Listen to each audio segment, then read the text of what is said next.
right to this lesson, sisters and brothers. This is the dietary law. The Lord gave us this because he chose what he wanted us to eat when it comes to certain beasts or certain animals. But this man have a pressing habit, breaking habit of trying to reverse everything that God had, sisters and brothers. This is what's so funny about what's going on in these last days. In the name of this modern day Christianity, which ain't so modern, because it started way back when it started in the Roman Empire. But their pressing need and pressing desire is to destroy everything that God has put on the table. Destroy his commandments, destroy his dietary laws, get away from his Sabbath day. But we're going to show you that God is the one that put the menu on the table. And not the Jews, and not Israel, and not Moses, God. But we're going to start this in Genesis, the first chapter. Genesis chapter 1. And we're going to read verse 1, then we're going to skip. Genesis 1 and 1. Okay, read it. In the beginning, God created the heaven and the earth. Now, in the beginning, God created the heaven and the earth. Skip down to verse 12 and read it. And the earth brought forth grass, and herb yielding seed after his kind, and the tree yielding fruit, whose seed was in itself after his kind. And God, go ahead. And God saw that it was good. Now skip down to verse 21. Verse 21, and go ahead. And God created great whales, and every living creature that moveth, which the waters brought forth abundantly after their kind, and every winged fowl after his kind. And God saw that it was good. Now, God's the one that created everything, sisters and brothers. And everything is good for what he created it for. But skip down to verse 25 and go ahead. And God made the beasts of the earth after his kind, and cattle after their kind. Go ahead. And everything that creepeth upon the earth after his kind. And God saw that it was good. Go ahead. And God said, let us make man in our image, after our likeness, and let them have dominion over the fish of the sea, and over the fowl of the air, and over the cattle, and over all the earth, and over every creeping thing that creepeth upon the earth. Now God created man and all the great beasts on the same day, but go ahead and read. So God created man in his own image. In the image of God created he him. Male and female created he them. Go ahead. And God blessed them. And God said unto them, be fruitful and multiply and replenish the earth and subdue it and have dominion over the fish of the sea and over the fowl of the air and over every living thing that moveth upon the earth. So God gave man dominion over every other thing that he created. But go ahead and read. And God said, behold, I have given you every herb bearing seed, which is upon the face of all the earth. Go ahead. And every tree in the which is the fruit of a tree yielding seed. To you it shall be for meat. So now, God gave us only vegetation, sisters and brothers. Fruits and vegetables to eat. He didn't give us meat at this time. So every man was a fruit of vegetarian. But go ahead and read. And to every beast of the earth, and to every fowl of the air, and to everything that creepeth upon the earth, go ahead, wherein there is life, I have given every green herb for meat. And it was so. So now the Lord even gave the animals herbs. So animals ate vegetables and fruit. Nobody ate meat, sisters and brothers. But one thing is, because death hadn't been introduced, had death not been introduced, then there would never have been anybody that's going to eat meat. But then man sinned against God, and God brought in death. Now, once he brought in death, he put meat on the table. Let's go into Genesis, the 9th chapter. Genesis chapter 9. But before man sinned, everybody and everything on this planet was vegetarians. Nobody ate meat, not even the animals. So we're going to start at Genesis 9 and 1. Genesis 9 and verse 1. Okay, go ahead. And God blessed Noah and his sons and said unto them, be fruitful and multiply and replenish the earth. Now this is after the flood, because the only people that was left in the whole creation was 8 souls. That's Noah and his family. So after the flood, he brought them over and gave them the same commandment that he gave Adam and Eve. Be fruitful and multiply and replenish the earth. In other words, repopulate the earth. Go ahead and read. And the fear of you and the dread of you shall be upon every beast of the earth, and upon every fowl of the air. Go ahead. Upon all that moveth upon the earth, and upon all the fishes of the sea. Into your hand are they delivered. Now the first thing is, he made them all afraid of man. And of course, he gave the beast the same thing too. But that harmony and that peace between man and beast, God terminated it. So now, they became enemies to man, and man became enemies to them. Go ahead and read. Every moving thing that liveth shall be meat for you. So now he just puts meat on the table. Every living thing that moveth shall be food unto you. Go ahead and read. Even as the green herb have I given you all things. Just like I gave you the herbs and the vegetables to eat, now I've given you meat to eat. Go ahead and read. But flesh with the life thereof, which is the blood thereof, shall ye not eat. And so now you can eat this meat, but don't eat the blood, because he said the blood is the life. So now once the Lord did that, he let us know that everything that he created is good, but not everything to be eaten. Let's go into Leviticus, the 7th chapter. Let's go into Leviticus, the 7th chapter, and I'll show you what I'm talking about. Because everything was created for man. And it's for man's use and to enhance man's life upon this earth. But it was not all created to be eaten, sisters and brothers. Leviticus chapter 7. Leviticus chapter 7, let's start reading at verse, let's go to Leviticus 17 and 10. Leviticus 17 and 10. Because he wanted to let you know about eating this blood. He didn't want you to eat the blood, sisters and brothers.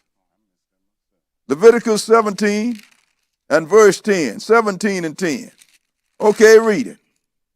And whatsoever man there be of the house of Israel, or of the strangers that sojourn among you, go ahead, that eateth any manner of blood, I will even set my face against that soul that eateth blood, and will cut him off from among his people. So he told you, when you get the meat with the blood in it, I want you to pour that blood out. Don't eat it. What I want you to do is eat the meat, but if you're going to eat the blood, you got a problem with me. Go ahead and read. For the life of the flesh is in the blood, and I have given it to you upon the altar to make an atonement for your soul. Go ahead. For it is the blood that maketh an atonement for the soul. Go ahead. Therefore I said unto the children of Israel, no soul of you shall eat blood, neither shall any stranger that sojourneth among you eat blood. Go ahead. And whatsoever man there be of the children of Israel, or of the strangers that sojourn among you, which hunteth and catcheth any beast or fowl that may be eaten, he shall even pour out the blood thereof, and cover it with dust. Well, he's making it clear. What goes for Israel goes for the stranger too. That's the non-Israelite. Go ahead and read.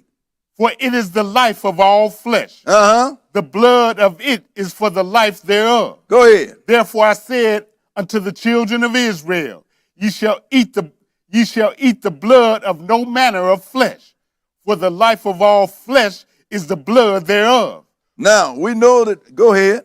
Whosoever eateth it shall be cut off.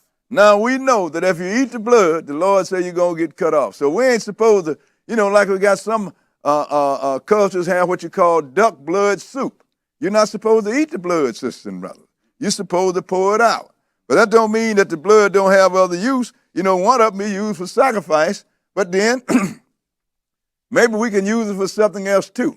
But let's back up to Leviticus, the 7th chapter now. Leviticus, the 7th chapter, and we're going to see how the Lord tell us not to eat something, but that don't mean it wasn't created for our use.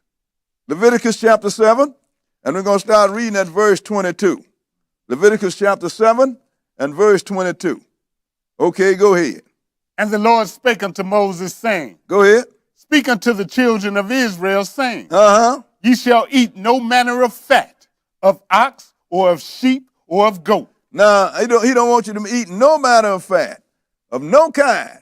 Just like he don't want you to eat the blood, he don't want you to eat the fat either. No manner. That means from any kind of beast. Go ahead and read. And the fat of the beast that dieth of itself, and the fat of that which is torn with beasts, may be used in any other use, but ye shall in no wise eat of it. Oh, you mean you can use it in any other use? But he said, you may not eat it. Go ahead and read. For whosoever eateth the fat of the beast, of which men offer an offering made by fire unto the Lord, even the soul that eateth it shall be cut off from his people. Now that's telling me that he just told us, brother, you can't eat this fat. However, you can use it for any other purpose. That covers a whole lot of area, don't it? But just keep reading the next one. I'm going to show it because I want to make sure that blood is included. Read the next verse. Go ahead. Moreover, you shall eat no manner of blood, whether it be of fowl or of beast, in any of your dwellings. Keep reading. Whatsoever soul it be that eateth any manner of blood, even that soul shall be cut off from his people. See, now you threw the blood back in. But I'm sure the blood is just like it is with the fat. The only difference is clean and unclean, sisters and brothers, is the word of God. He said, you can't eat this blood. You can't eat any fat, but you can use it for any other reason.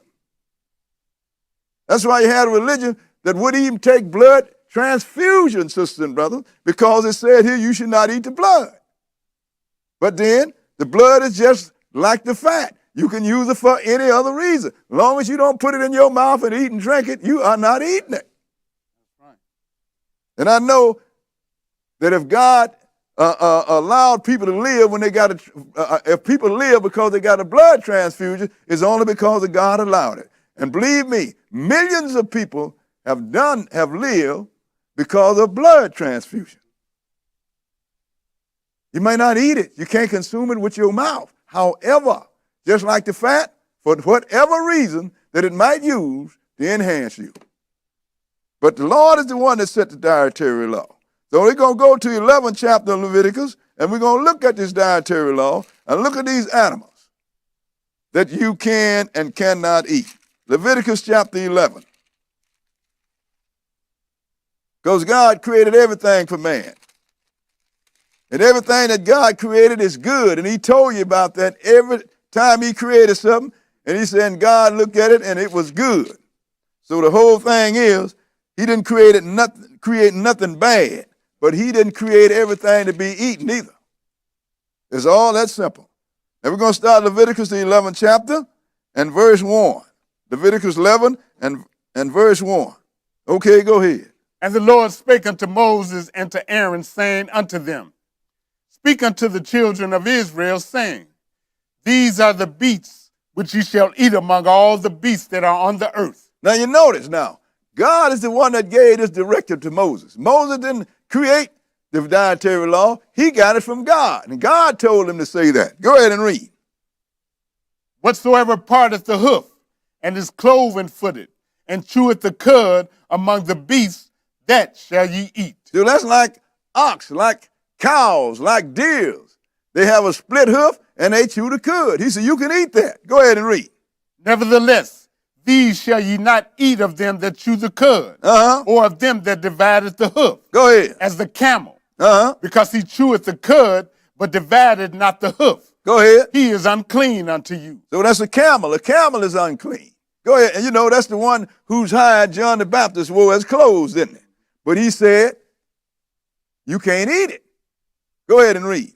And the coney, because he cheweth the cud, but divided not the hoof, he is unclean unto you. Go ahead. And the hare, because he cheweth the cud, but divided not the hoof, he is unclean unto you. Go ahead. And the swine, though he divide the hoof, and cloven-footed, yet he cheweth not the cud. He is unclean to you. So the swine is the pig, sisters and brothers. And most of us, especially that grew up in the South, we was raised on pigs. But in the meantime, we was never taught this, so we didn't know no better. But he said, he have a split hook, but he don't chew the cud. He said, he's unclean to you. I don't want you to eat it. Go ahead and read. Of their flesh shall ye not eat, and their carcass shall ye not touch. They are unclean to you. Go ahead. These shall ye eat of all that are in the waters. Whatsoever hath fins and scales in the waters, in the seas and in the rivers, them shall ye eat. He said, now whatsoever have fins and scales in the waters and the rivers, you shall eat. It's just like catfish have fin, but he don't have no scales, sisters and brothers. Like the shark have fins, but no scale. Same thing with whales. But some people, but in some of the newer type Bibles, they have changed this. They said, whatsoever have fins are scales. No. Because if a catfish has skins, have no scales, but he have fin, then you could eat him if you follow these new versions of the Bible. That's why I tell people all the time, stick with this old one. It's good enough. The English is old, but you can speak English. So it's not whatsoever have fins or scales you can eat. It said whatsoever have fins and scales, you can eat it. Go ahead and read. What verse? Verse 10. And all that have fins and scales in the seas and in the rivers, of all that move in the waters, and of any living thing which is in the waters, they shall be an abomination unto you. So if they don't have skins and scales, the Lord says it's an abomination. You know, like shrimp, like lobsters, crabs. Go ahead and read. They shall be even an abomination unto you. Ye shall not eat of their flesh, but ye shall have their carcasses in abomination. Whatsoever hath no fins nor scales in the waters, that shall be an abomination unto you. Go ahead. And these are they which ye shall have in abomination among the fowls.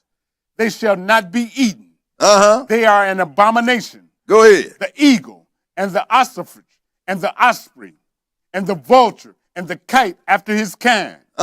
Every raven after his kind. And the owl and the nighthawk and the cuckoo and the hawk after his kind. And the little owl and the cormorant and the great owl and the swan and the pelican and the gear eagle. Now that's what got me to swan. What is a swan? That's a goose.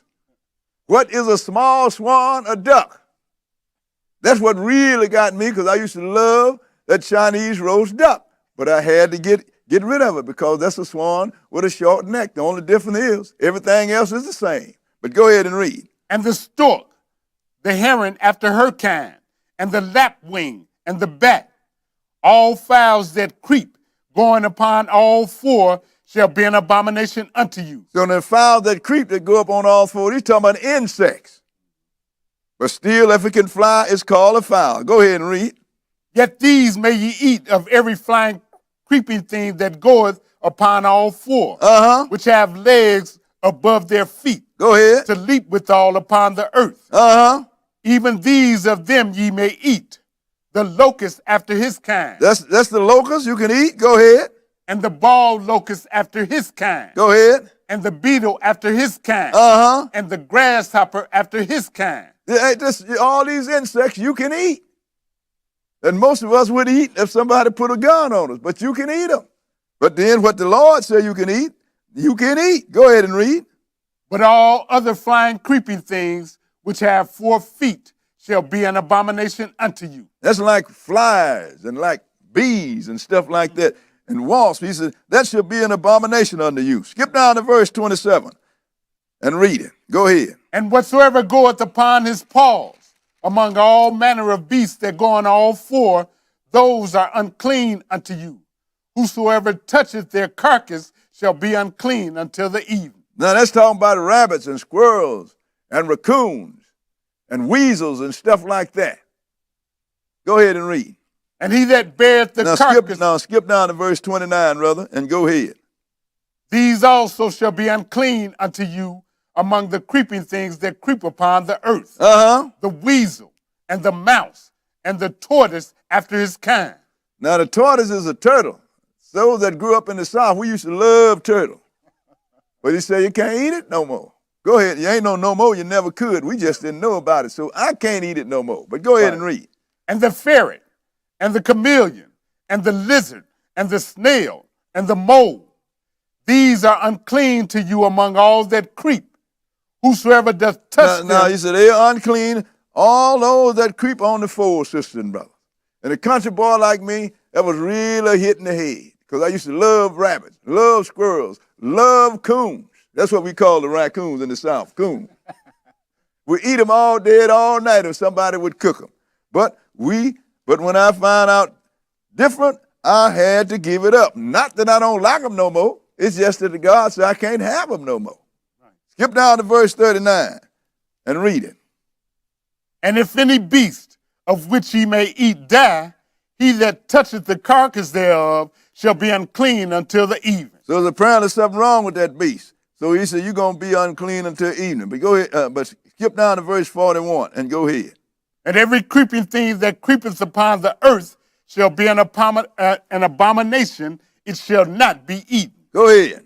Whatsoever goeth upon the belly, and whatsoever goeth upon all four, or whatsoever has more feet among all creeping things that creepeth upon the earth, them ye shall not eat, for they are an abomination. So you can't eat snakes. You can't eat snails. You can't eat millipedes. Or no crawling worm up on the ground, sisters and brothers. He said, they are an abomination unto you. Now, this is the Lord's dietary law, sisters and brothers. These are the things that people tell you that you can't, that the Lord tell you that you cannot eat. But people are always trying to get around the Bible, and they try to use the Bible to circumvent the dietary law. And let's look at a few of the things that they read to you to say that you can eat anything you want to eat. Now let's go first to Matthew, the 15th chapter. Because people use these kind of things, sisters and brothers, to try and circumvent the dietary law. It's just like they can outsmart God. You ain't outsmarting God. You're outsmarting yourself. You eat what you want. However, God said there's consequences for it.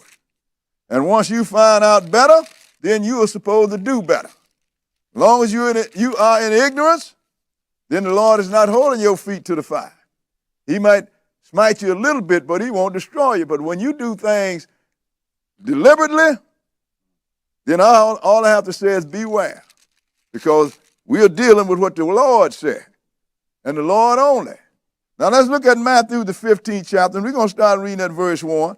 We're going to point out a few things. Go ahead and read. Then came to Jesus scribes and Pharisees, which were of Jerusalem, saying, Go ahead. Why do thy disciples transgress the tradition of the elders? For they wash not their hands when they eat bread. So now they wasn't talking about eating anything, wasn't it?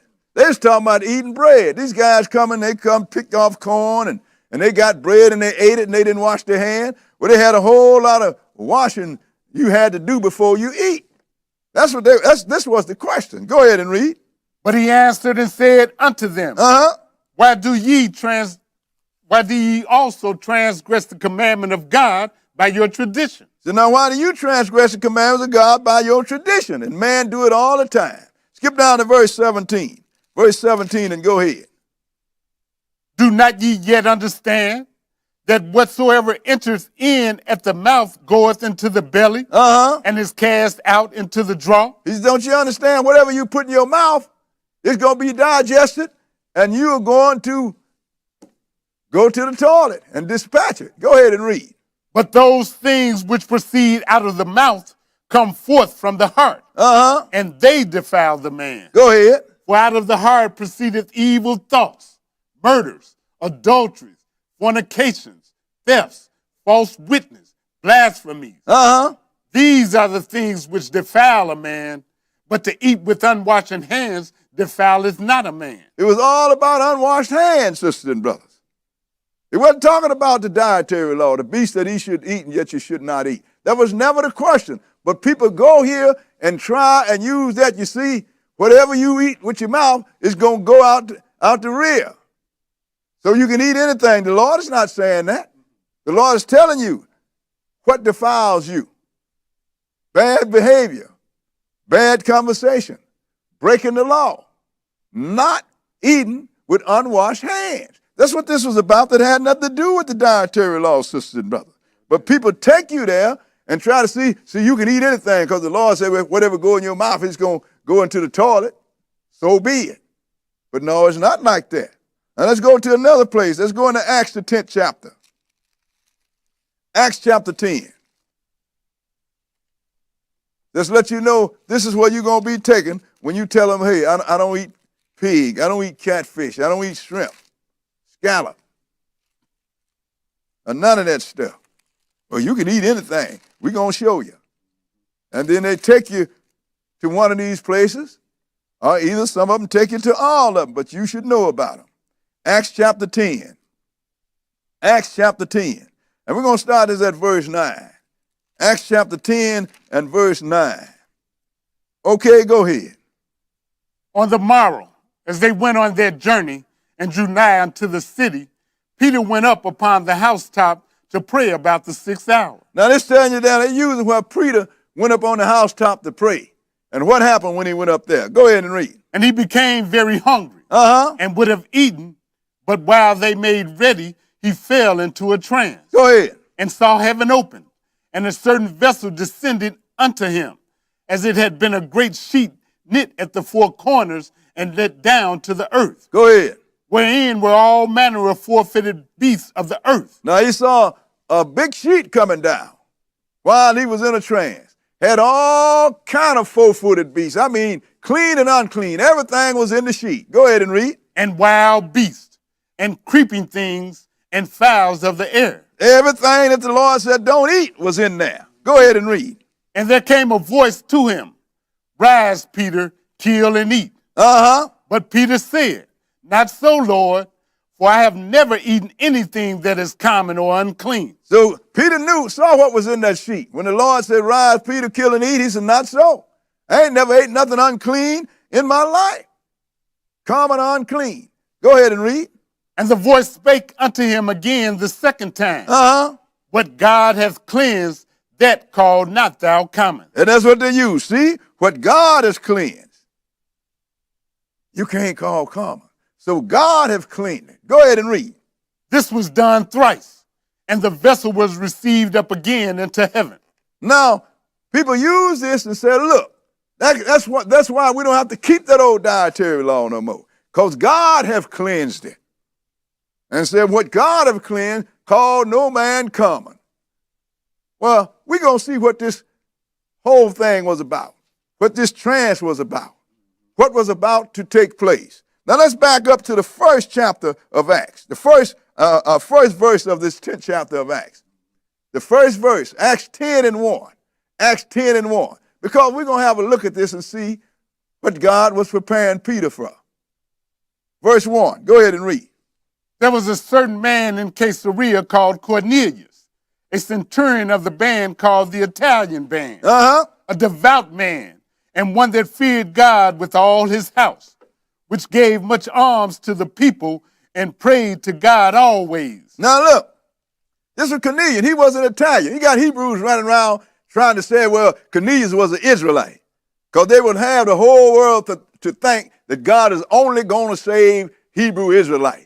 Sisters and brothers, if God was that small, then why is all these other people living? He should have just created Hebrew Israelites, and that would have been it. Now, it already tell you this guy's from the Italian band, let you know he's an Italian. He's a Gentile. But then when you use Gentile, brothers done messed that up too. They done made everybody a Gentile. Even the northern part of Israelites a Gentile. But we're going to read it like it is, sisters and brothers. The definition of who is what is in the 10th chapter of Genesis. And it was dictated by God. So I'm rolling with this. So this Cornelius was a devout man. He feared God with all his house. This man really feared God. Go ahead and read. He saw in a vision, evidently about the 9th hour of the day, an angel of God coming in to him and saying unto him, Go ahead. Cornelius. And when he looked on him, he was afraid and said, What is it, Lord? And he said unto him, Thy prayers and thine alms are come up for a memorial before God. And now send men to Joppa and call for one Simon, whose surname is Peter. He lodgeth with one Simon a tanner, whose house is by the seaside. He shall tell thee what thou oughtest to do. He said, now, this angel showed up. The angel could have taught Cornelius, but he didn't teach Cornelius because God have a protocol, sisters and brothers. God give a message. The Father give a message to Jesus. Jesus give a message to the angel, and the angel give the message to Israel, and Israel passed the message on to the rest of the sons of Adam. That is the protocol. That's why the angel didn't teach him. He could have taught him better than Peter could teach him. But he said, I want you to send for one Peter. He will tell you what you ought to do. Go ahead and read. And when the angel which spake unto Cornelius was departed, he called 2 of his household servants, and a devout soldier of them that waited on him continually. Go ahead. And when he had declared all these things unto them, he sent them to Joppa. Now, once he called his servants in, he sent them to Joppa because he was going to deal with Peter because the angel told him to go there. Now skip down to verse 17. Now still Peter is dealing with this vision, ain't it? Because he had got this vision from God with this sheet in it with all manner of four-footed beasts and creeping things and things that crawl on the earth that God said don't eat. So Peter knew that God didn't want him to start eating this stuff. And this 17th verse start out to let you know. Verse 17. Acts 10 and verse 17. Go ahead. Now while Peter doubted in himself what this vision which he had seen should mean. Now look what it said. Now while Peter doubted in himself what this vision that he had seen should mean, because he knew it didn't mean that I could eat anything. Right. But he was trying to figure out what is it that God trying to tell me. Go ahead and read.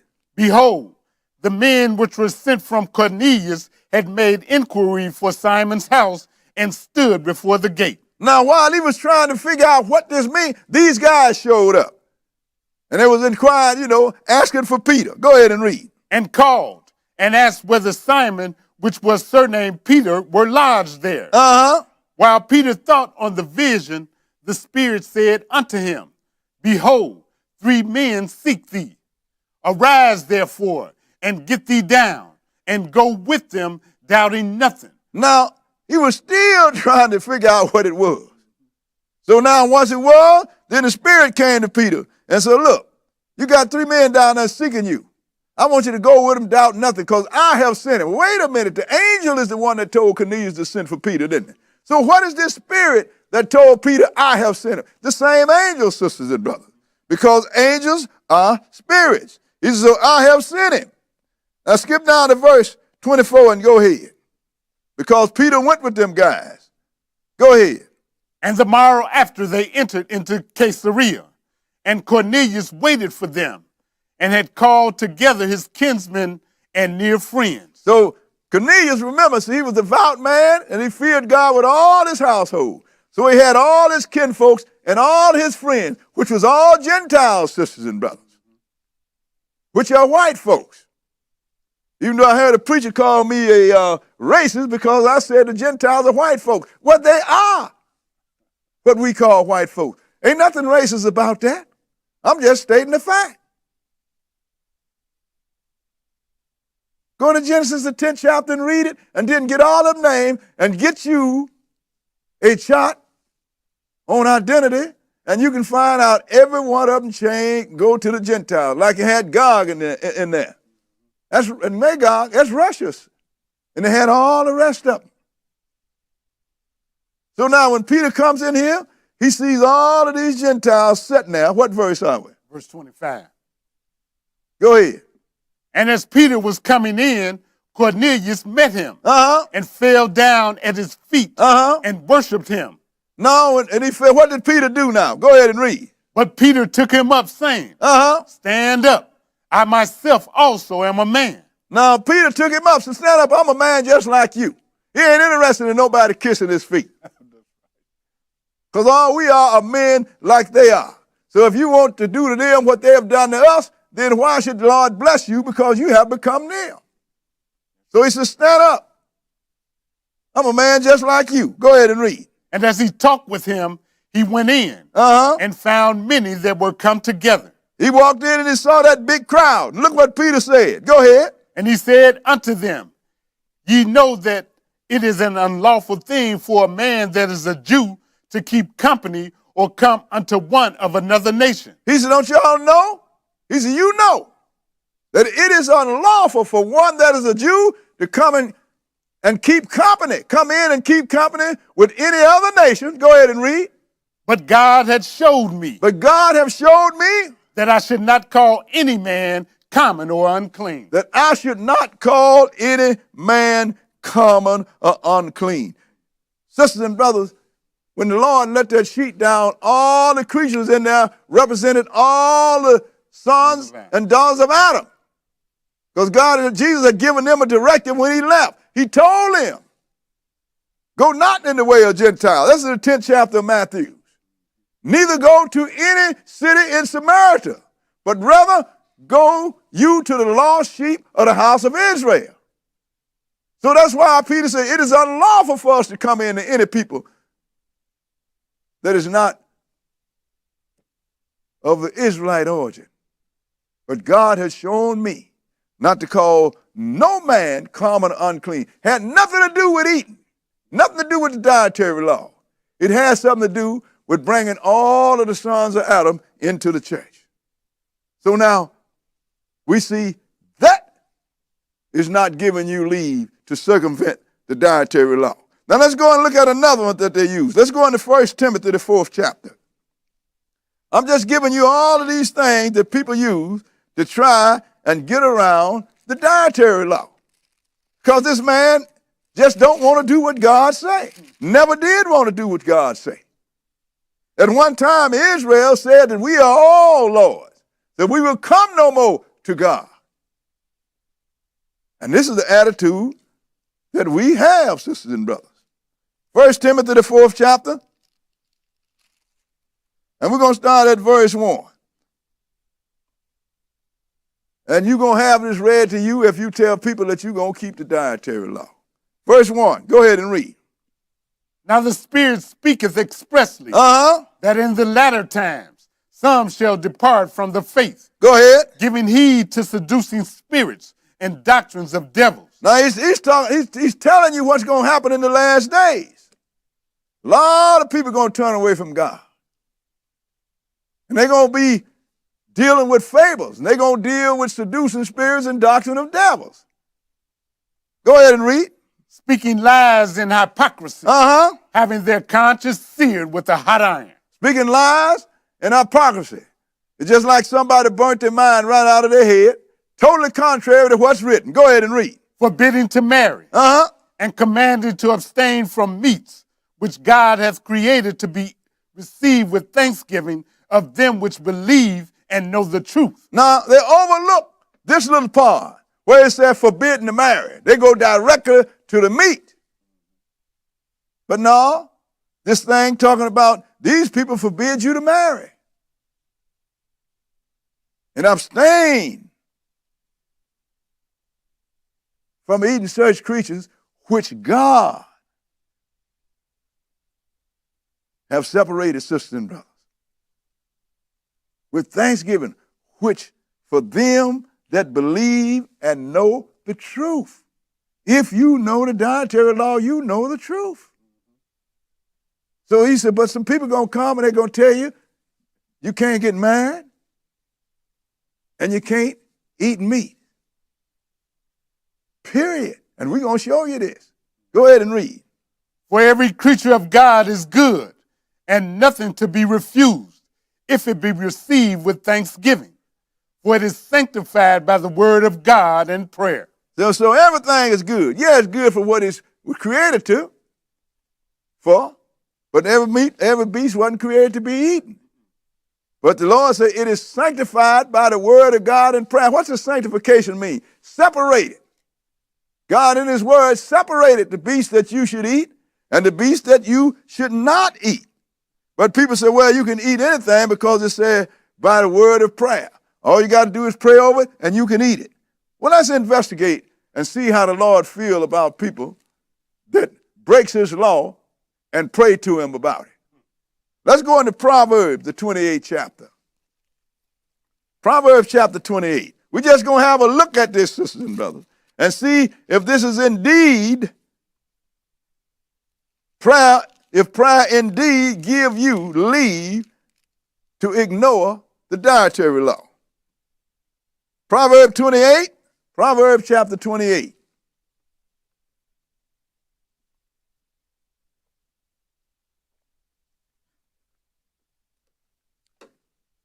And we're going to read verse 4, 28 and verse 4. Okay, read it. They that forsake the law praise the wicked. They that forsake the law praise the wicked. Go ahead. But such as keep the law contend with them. But such as keep the law, argue with them. Don't let them get away with it. But skip down to verse 9 and go ahead. He that turneth away his ear from hearing the law. He that turneth away his ear from hearing the law. Even his prayer shall be abomination. Even his prayer shall be abomination. The Lord tell you not to eat pig, and you're going to set pig on the table, and you're going to give a blessing, and you're expecting the Lord to hear that prayer. Sisters and brothers. That's why I said, he that turn away his ear from hearing the law, even his prayer is an abomination. Well, Brother Boy, let's talk about the Old Testament. Well, let's go to the New Testament and investigate it. Let's go into St. John, the 9th chapter. John chapter 9. John chapter 9. Because how you going to tell the Lord, well, forgive me for breaking your law. Forgive me for this pork chop that I'm about to eat. The Lord said that prayer is an abomination. Now you do what you want, but the Lord only told the watchman, all I got to do is warn you. St. John chapter 9 and verse 1. Read it. And as Jesus passed by, he saw a man which was blind from his birth. And his disciples asked him, saying, Master, who did sin, this man or his parents, that he was born blind? Now, we're not going to deal with why he was that, but the man was blind. Let's see what Jesus did to him. Skip down to verse 6. Verse 6 and go ahead. When he had thus spoken, he spat on the ground and made clay of the spittle. And he anointed the eyes of the blind man with the clay. So now, this blind man come with him and said, please heal me. So the Lord, do you believe I can do this? Yeah. So what he did was, he spit on the ground in dirt and took a spit and made some mud and anointed the man's eyes. Go ahead and read. And he said unto him, Go, wash in the pool of Siloam, which is by interpretation sent. He went his way, therefore, and washed and came seeing. So now, God gave him a directive. It is your faith that's going to heal you. You believe I can heal you? Yeah. I'm going to put this mud on your eyes that's made out of my spit, and you go and you wash your face in this pool. And the man did it, and he received his sight. Now you get the Pharisees and the Sadducees. Everybody knew that this man was born blind. They wanted to know how this happened. Skip down to verse 10. Verse 10 and go ahead. Therefore said they unto him, How were thine eyes open? And they asked him, how was your eyes open? Go ahead and read. He answered and said, A man that is called Jesus made clay and anointed my eyes and said unto me, Go to the pool of Siloam and wash. And I went and washed and I received sight. He said, now a man called Jesus told me to anointed me and told me to go wash, and I did what he said, and I received sight. Skip down to verse 14 and go ahead.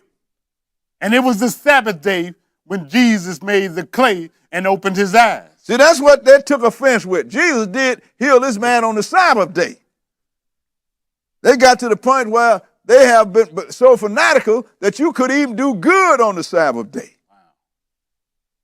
Not even help a person.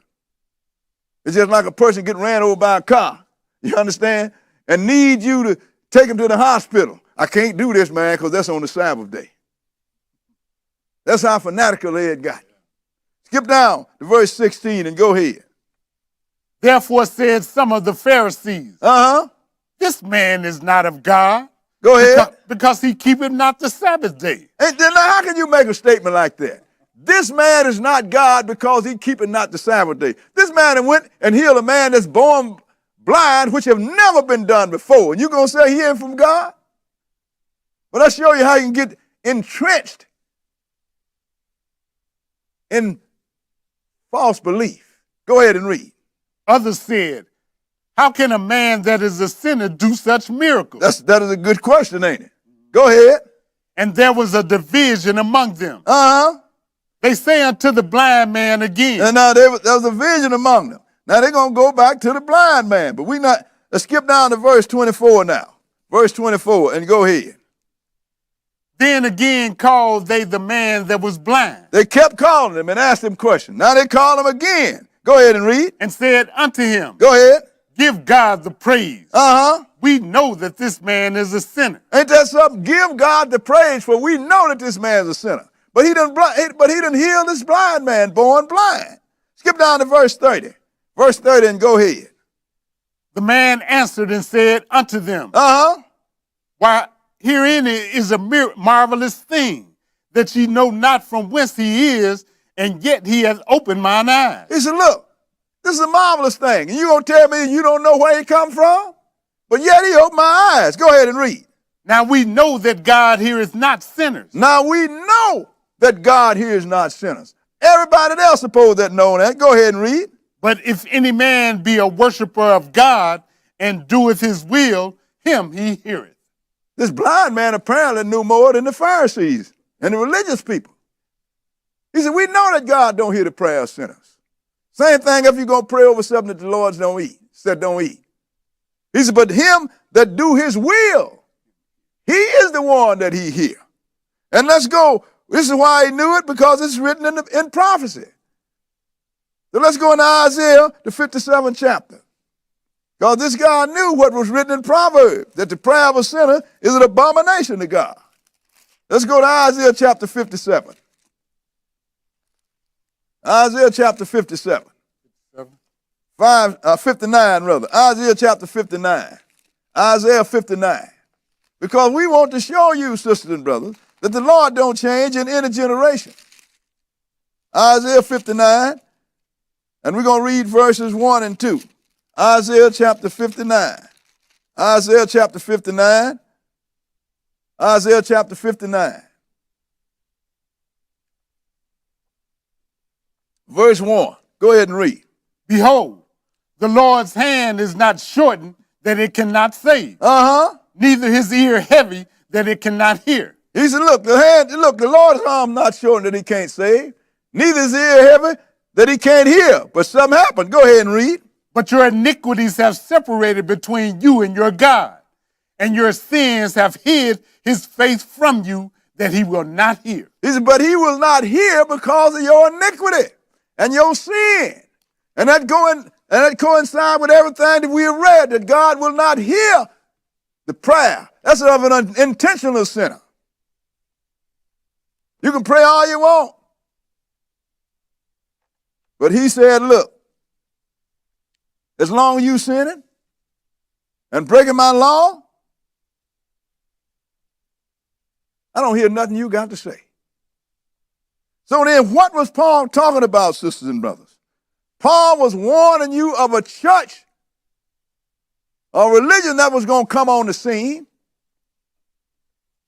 And they had laws.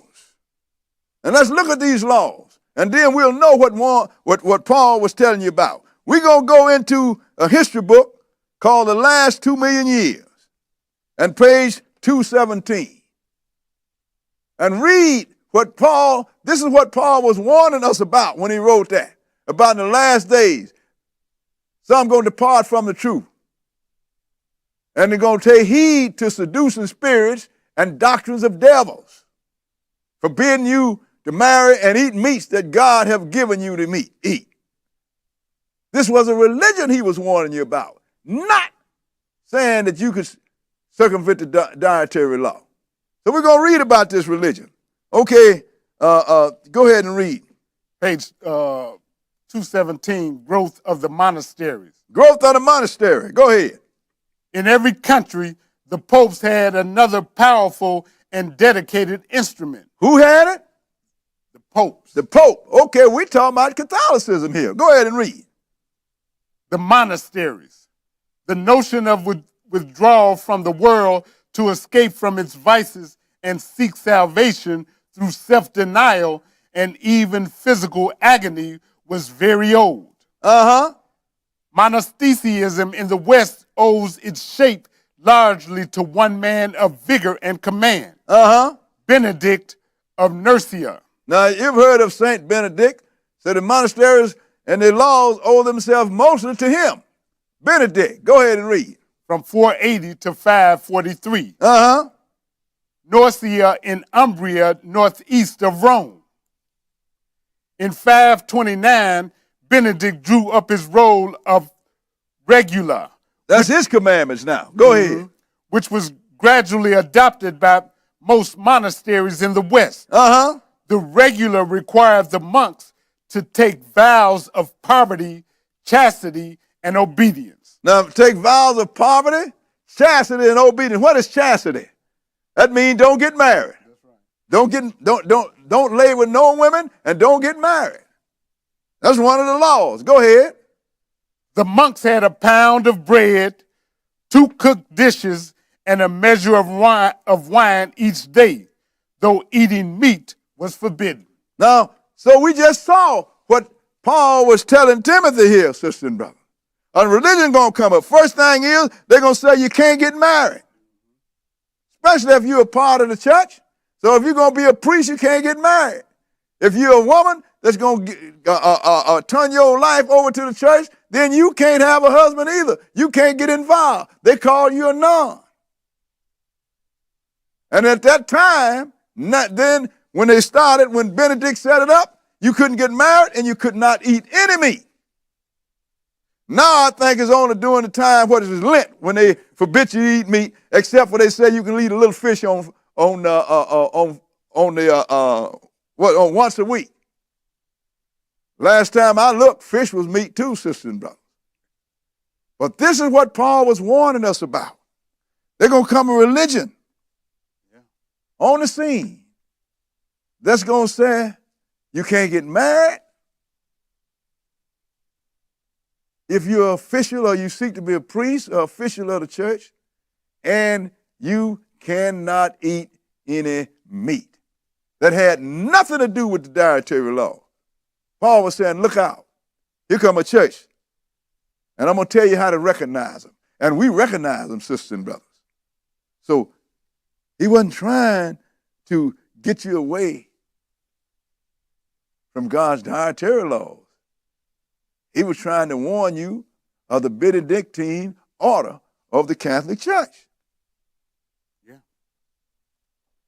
So we got another place I want to show you where people go and try and get you to keep away from the dietary law. I'm going to tell you something. This man is busy. He is constantly trying to get you to break God's law. But still he turn around and tell you, Lord this and Lord that. And all God's come out of his mouth, every other word. But he want to teach you how to break God's law. Tell me, I serve God. If you don't do nothing he said, then what kind of service are you doing? Lip service? The Bible called that hypocrisy. So we're going to go to Romans the 14th chapter and look at this. Romans chapter 14. So this is some other place they're going to take you to try and get you away from keeping God's law. And most of it, sisters and brothers, is done in Paul's writing. But Peter told you that Paul's writing was hard to understand. And people wrest him, that means they twist him as they do other scriptures. So if you don't have no knowledge, you can get Paul's writing and you can be all clean on out of the Bible. Because have you denied everything that God said? In fact, I saw a brother on YouTube denied the whole Old Testament with Paul's writing. Nothing that Paul is doing, that the apostles doing is okay. Even called the commandments a doctrine of death. A doctrine of death. When the commandments were created for life. Romans 14, and we're going to start at verse 1. Romans 14 and 1. Okay, go ahead. Him that is weak in the faith, receive ye, but not to doubtful disputations. He's talking about who's weak in the faith, he will receive. But not with doubtful disputation. You're supposed to teach him. Go ahead and read. For one believeth that he may eat all things. Another who is weak eateth herbs. It didn't say the law. He said one believe, don't it? Go ahead and read. Let not him that eateth despise him that eateth not. And let not him which eateth not judge him that eateth. For God hath received him. Now he's telling people how to behave. But go ahead and read. Who art thou that judgest another man's servant? To his own master he standeth or falleth. Go ahead. Yea, he shall be holding up, for God is able to make him stand. So Paul's telling you, you ain't capable of judging nobody. That proved that when the brothers caught the woman in adultery and brought her before Jesus. They forgot one part of it, the other half of the adultery, the man that she committed adultery with. They wanted her to be stoned, but they let him off. That's why Jesus said, he that's without sin, let him cast the first stone. And when he looked down and looked back up, well, nobody standing there but the woman. He didn't say he that's without, that have not committed adultery, let him cast the first stone. He said without sin. So all of them had broke some point of the law. Therefore, all of them had sinned at one time. That made them incapable of judging. This is all Paul said, don't stand in judgment now. Go ahead and read. What verse? Verse 5. One man esteemeth one day above another. Another esteemeth every day alike. Go ahead. Let every man be fully persuaded in his own mind. Let every man be fully persuaded in his own mind, not what something you tell them. Right. They have to go to the book and learn it and be persuaded by the word of God in their own mind. This is what he's telling these people. Go ahead and read. He that regardeth the day regardeth it unto the Lord. And he that regardeth not the day to the Lord, he doth not regard it. Go ahead. He that eateth to the Lord. For he giveth God thanks. And he that eateth not to the Lord, he eateth not, and giveth God thanks. So he's telling you, look, don't stand in judgment. Let him be persuaded in his own mind whether he's going to do what he's going to do or what he's not going to do. But skip down to verse 14 and read it. 14, go ahead. I know and am persuaded by the Lord Jesus that there is nothing unclean of itself. And I know that too. There's nothing unclean unto itself. What makes something unclean? The word of God. That's right. The Lord said, this is clean and this is unclean. You just look at a horse and a cow. Both of them eat grass.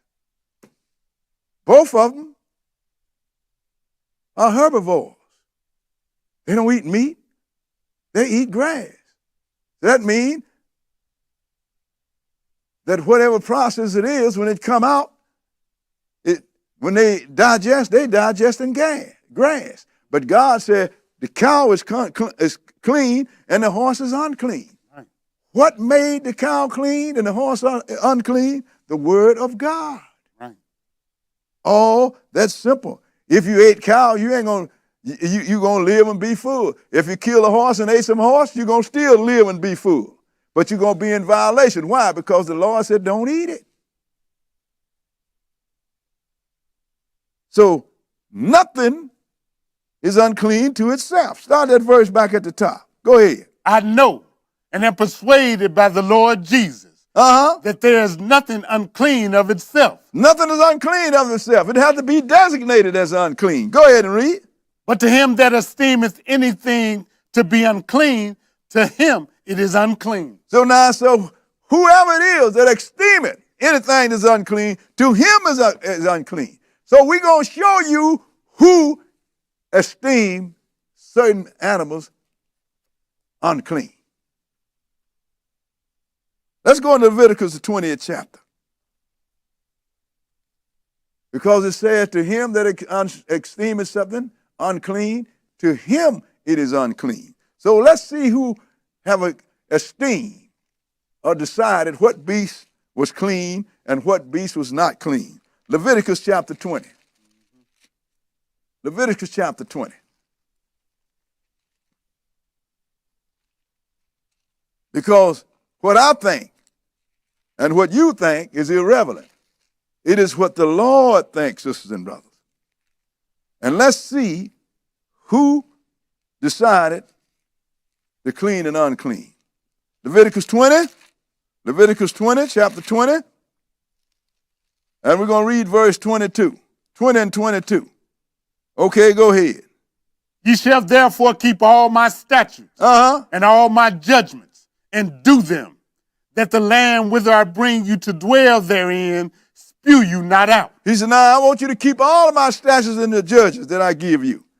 That when I so when you get this land, it won't spew you out like it did the Canaanites. But skip down to verse 25 and pay attention to this, sisters and brothers. Verse 25, go ahead.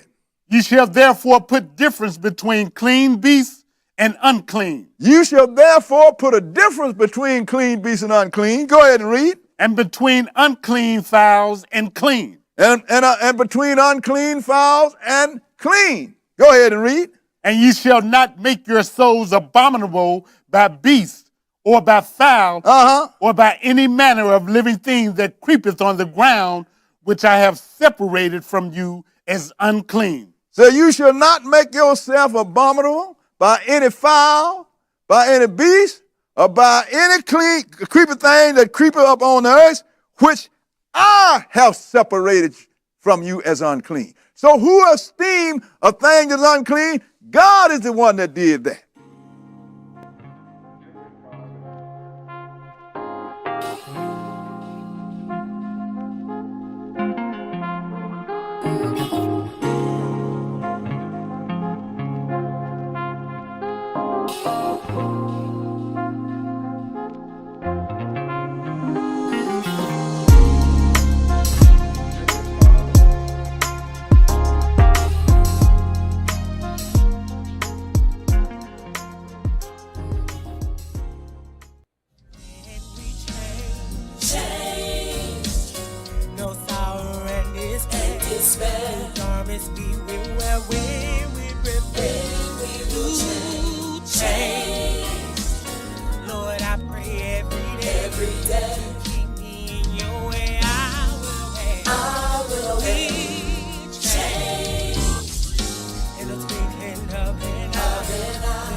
Your son.